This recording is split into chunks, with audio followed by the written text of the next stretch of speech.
Hi, I'm Danielle Girard. I'm a thriller author, and my 14th book just came out, Whiteout. I'm going to give you a tour of my office, and then I'm going to read to you and talk to you about independent bookstores. So, and I'm going to do all of that in like 5 minutes. So, come on in. During COVID, I decided I would do a remodel, a redecoration of my office. So, it's still kind of bare. But this is where I work. This is my pink computer, because everybody should have one of those. And this is the big screen that I work on, so I can have multiple documents open. I sit back there. I have a beautiful view of the mountains, as you can see through that white paper. Not really, but I'm still waiting for the shades to come in. And then out here you can see I'm in Montana now, and it's been here for 20 years, and it's beautiful out there. That's clearly summer, because 10 and a half months there's only snow out there. Over here is a file cabinet that was belonged to my parents, and then that was my grandfather's typewriter. And he actually wrote a Western novel on that. Unfortunately, he shredded it or burned it or something before I had a chance to read it. So anyway, I'm waiting for my big comfy chair to arrive so that I can sit and read with my poof. And I need some art. And then over here I have actually mostly just copies of my own books. I've got bookshelves all over the house with other books, but these are the ones I use for giveaways and stuff. And I think that's mostly it. So now I'm going to read to you. And I'm going to be reading from James Hankin's Shady Cross.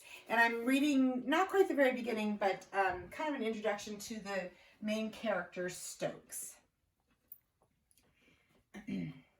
Stokes was feeling all right. His night in jail was behind him, and even though the sun wouldn't set for hours yet, he was surrounded by trees full of sunset colors, whipping by in a kaleidoscope blur as he gunned his bike, sailing through the straightaways, leaning into lazy turns. He'd head back to his trailer, relax for a few hours, and maybe after dinner. Leaning to his left, Stokes took the next curve way too tight, well over the center line.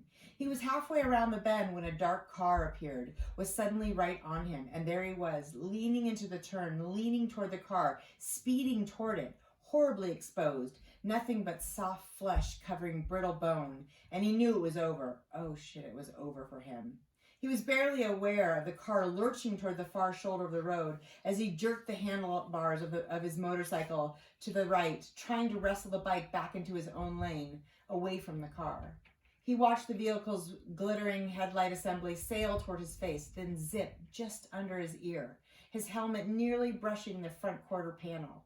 He felt the huge metallic bulk of the car, throbbing with deadly power, blast past him, just inches away from him. And then, incredibly, he was beyond it, beyond the car, with nothing in front of him but road and trees.